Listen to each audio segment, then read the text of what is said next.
Hello guys, welcome to my channel shorts bro. আজ আমি আমার চ্যানেলে ফার্স্ট মুভি এক্সপ্লেইনেড ভিডিও দিতে চলেছি, যেটি বর্তমানে Indian one of the high বাজেটের মুভি, যার নাম কালকি 2898 এটি first Indian science fiction movie এবং এমন মুভি ইন্ডিয়ান হিস্ট্রিতে আগে কখনো হয়নি। মুভির ভিএফএক্স, ডিরেকশন, স্টোরি সবকিছু ছিল হলিউড লেভেলের। মুভিটির স্টোরি কাস্টিংয়ে ছিল সাউথ স্টার প্রবাস, অমিতাভ বচ্চন, দীপিকা পাদুকোন, দিশা পাটানি, কামাল হাসান আরও অনেকেই। সো ভিডিওটা খুবই ইন্টারেস্টিং হতে চলেছে, তাই সোজা চলে যাচ্ছিল মুভি এক্সপ্লেইনে। কিন্তু তার আগে যদি আপনি এই চ্যানেলে প্রথম এসে থাকেন, তাহলে সাবস্ক্রাইব করে বেল আইকনটি প্রেস করে রাখুন, যাতে এমনই আরও নতুন নতুন ভিডিও আমি আপনাদের সাথে শেয়ার করতে পারি। মুভির শুরুতে আমরা দেখতে পাই মহাভারতের সিন, যেখানে হাজারো সৈন্যরা মৃত পড়ে আছে, চারপাশের মাটি ছিল রক্তে লাল। আর এর মাঝে আমরা কর্ণের এক যোদ্ধা, যার নাম অশ্বত্থামা, তাকে চলতে দেখতে পাই। তিনি এতটাই ক্রোধে ছিল যে তিনি অর্জুনের ছেলে অভিমানুর স্ত্রী উত্তরার গর্ভে বাচ্চার উপর একটি ব্রহ্মাস্ত্র নিক্ষেপ করে দেয়। এ দেখে ভগবান ভীষণ রাগান্বিত হয়, আর তার মাথার মণি বের করে নিয়ে তাকে অভিশাপ দেয় যে তিনি শুধু মরবে না, সারা জীবন ভুগবে, তার শরীরকে পোকা খাবে, তার মাথা থেকে অবিরাম রক্ত ঝরবে, তার কোনো ঘা কখনো শুকাবে না। তাকে কলিযুগের অন্তিম পর্যন্ত অপেক্ষা করতে হবে। যখন পাপ বেড়ে যাবে, পুণ্য বলে কিছুই থাকবে না। যেমন তিনি আজ একটি গর্ভধারিণীর গর্ভ নষ্ট করতে চেয়েছে, তেমনি ভবিষ্যতে তাকে একজন গর্ভধারিণীর গর্ভ রক্ষা করতে হবে, এবং সেই গর্ভে জন্ম নিবে ভগবান শ্রীকৃষ্ণর দশম অবতার। তখন সে তার অভিশাপ থেকে মুক্তি পাবে, তার মাথার মণি তার কাছে চলে আসবে এবং ইঙ্গিত করবে সেই সময় এসে গেছে।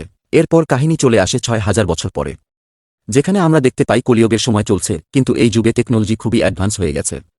একে অপরের প্রতি ঘৃণা বেড়ে গেছে, আর একে অপরের সাথে যুদ্ধ করার জন্য অনেক শক্তিশালী অস্ত্র তৈরি করে ফেলেছে।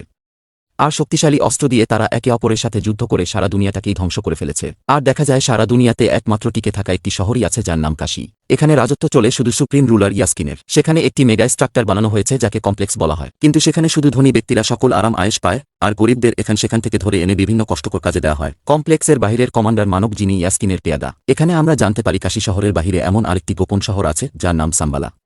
আর এই শহরটির ব্যাপার খুব কম মানুষই জানে। যাই হোক, ইয়াস্কিনের কমপ্লেক্স শহরটি এমন একটি শহর যেখানে সকল প্রকার আরাম আয়েশ আছে, আর এটি ইয়াস্কিন নিজে পরিচালনা করে তার বিশেষ আর্মি দ্বারা। কিন্তু সেখানে কোনো টাকা পয়সা চলে না, চলে শুধু চলে ইউনিটস, আর এই ইউনিটসই টাকা সমতুল্য।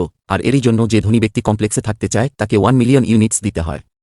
তাই কমপ্লেক্স এ যাওয়া সকল গরিবের স্বপ্ন। এরপর সিন শিফট হয় আমাদের মেইন হিরোর, যার নাম ভ্যারভা। তিনি কাশী শহরে থাকে, কিন্তু তার কোনো ফ্যামিলি নেই। ভ্যারভা খুবই ভালো ফাইটার এবং একজন ভালো মনের মানুষও, কিন্তু ভ্যারভারও স্বপ্ন কমপ্লেক্সে যাওয়ার। কিন্তু তার কাছে এত ইউনিটস নেই, তাই সে অন্যদের ইউনিটস ধার করে জীবনযাপন করে, কিন্তু সময় মতো তা ফিরিয়ে দিতে পারে না। একদিন কাশীর ভিতরে একজন সাম্বালার লোক ঢুকে পড়ে, আর তাকে ধরতে অনেক গুন্ডারা ধরতে আসে, কারণ সাম্বালার থেকে আগত কোনো ব্যক্তিকেও ধরিয়ে দিতে পারলে কমপ্লেক্সের কমান্ডার তাকে মোটা অঙ্কের কিছু ইউনিটস উপহার দেন। তাই ভ্যারভা যখন সেই লোককে দেখে, তখন তাকে চিনিয়ে নিতে সব গুন্ডার সাথে ফাইট করে। লোকটিকে চিনিয়ে নেবার পর ভ্যারভা জানতে পারে লোকটা খুবই সাধারণ এবং সে শুধু কমপ্লেক্স নিয়ে পর্যবেক্ষণ করতে এসেছে।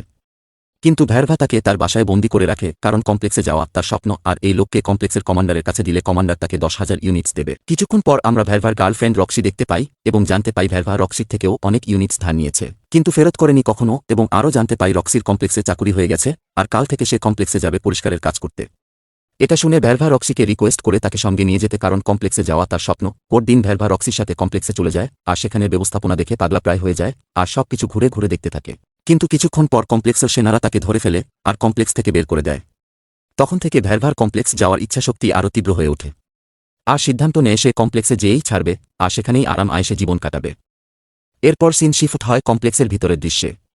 সেখানে আমরা দেখতে পাই অনেক বড় একটা ল্যাব এবং ল্যাবে অনেকগুলো মেয়ে, আর অনেকগুলো বৈজ্ঞানিকও দেখা যায়, যারা কিছু একটা নিয়ে রিসার্চ করছে। আর এর সাথেই আমরা দেখতে পাই সুপ্রিমের পরিচালক ইয়াস্কিনকে, আর এখানে আমরা জানতে পাই যে ইয়াস্কিনই আসলে কালী। আর সে খুবই খারাপ অবস্থায় আছে, তার বডিও খুবই দুর্বল দেখা যায়, আর তার ভিতরে কোনো পাওয়ারও নেই। এখানে আমরা আরেকটা ব্যাপার জানতে পাই যে কালী মানুষদের খুব ঘৃণা করে। কালী মনে করে এই ৬,০০০ বছরে, মানে যখন থেকে কালীযুগ চলেছে, তখন থেকে মানুষ এই পৃথিবীকে শুধু ধ্বংস করে আসছে। তাই এই পৃথিবীতে মানুষের বসবাস করার কোনো অধিকার নেই। আর সে এই কারণে পৃথিবীর সব মানুষকে শেষ করে দিতে চায়। কিন্তু সে নিজেকে তার আগে পাওয়ারফুল করতে চায়, আর তাকে পাওয়ারফুল হওয়ার জন্য একটি সিরামের দরকার, যেই সিরাম বের হতে পারে একটি গর্ভধারী মেয়ের পেট থেকে। তাই কালী এত বড় একটা ল্যাব বানায়, আর সেখানে থাকে সব বৈজ্ঞানিক এবং তার সেনারা, যারা তার কথা মতো মেয়েদের ধরে আনে ল্যাবে বন্দি করে সিডিং করে, যেটা একটি বৈজ্ঞানিক এক্সপেরিমেন্ট, যার মাধ্যমে সে মেয়েদেরকে প্রেগন্যান্ট করে।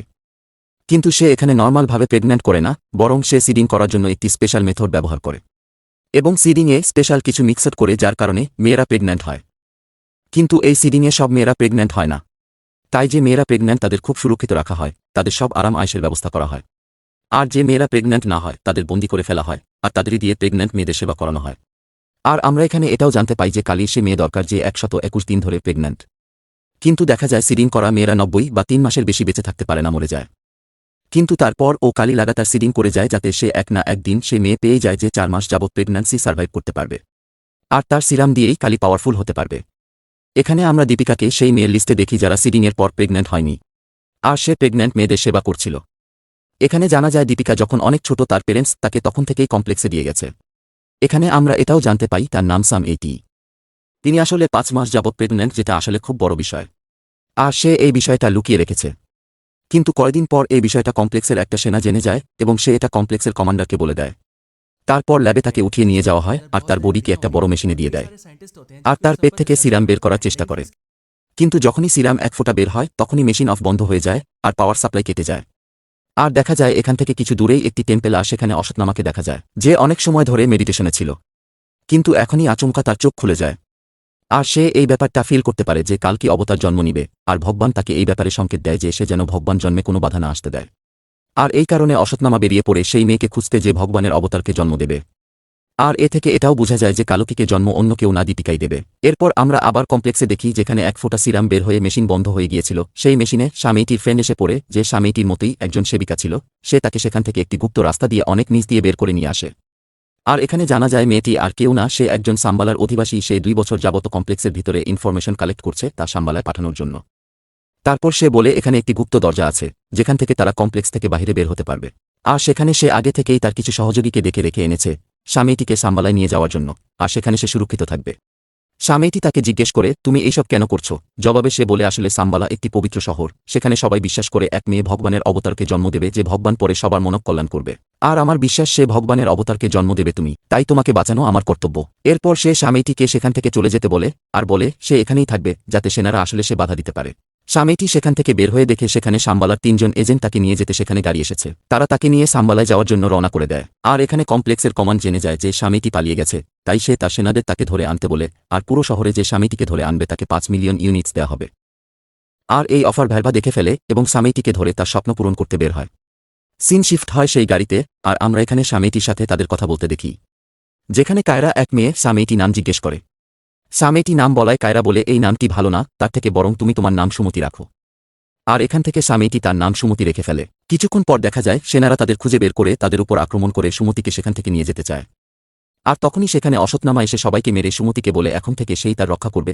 আর তখনই সেখানে ভ্যারভাও এসে পড়ে, আর সেখানে অসৎনামা আর ভ্যারভার যুদ্ধ লেগে যায়। আর এই যুদ্ধে অসৎনামা ভ্যারভাকে হারিয়ে সুমতিকে নিয়ে সাম্বালার উদ্দেশ্যে রওনা দিয়ে দেয়। এরপর সেখানে কমপ্লেক্সের কমান্ডার এসে পৌঁছায় এবং দেখে সব সেনারা মারা গেছে, আর দেখে ভ্যারভাকে যে অসৎনামার সাথে যুদ্ধে হেরে গেছে। এরপর কমান্ডার সেনাদের ভ্যারভাকে গ্রেফতার করার আদেশ দেয়। আর ভ্যারভা বলে আমি শুনেছি তারা সাম্বালা যাবে, আর এটা আমি ছাড়া কেউ চিনে না। কমান্ডার তাকে সুযোগ দিলে সে সুমতিকে এনে দিবে।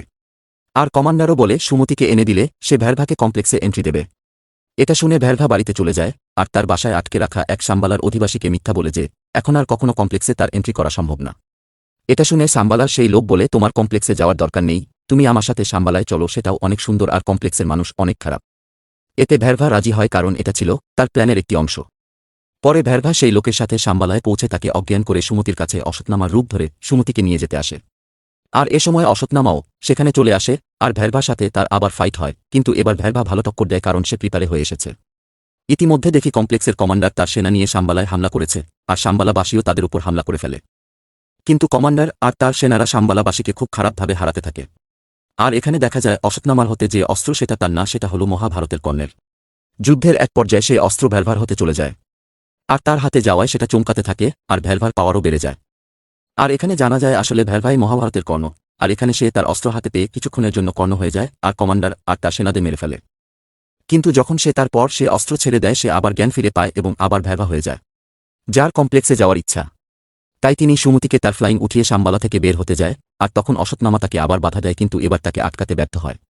আর এরপর আবার কমপ্লেক্সের সিন দেখায় যেখানে সুমতির পেট থেকে বের হওয়া এক ফোঁটা সিরাম সে তার বডিতে অ্যাপ্লাই করে, যার ফলে তার রোগ পাতলা বডি অনেক মাস্কুলার হয়ে যায় এবং অনেক পাওয়ারফুল হয়ে ওঠে।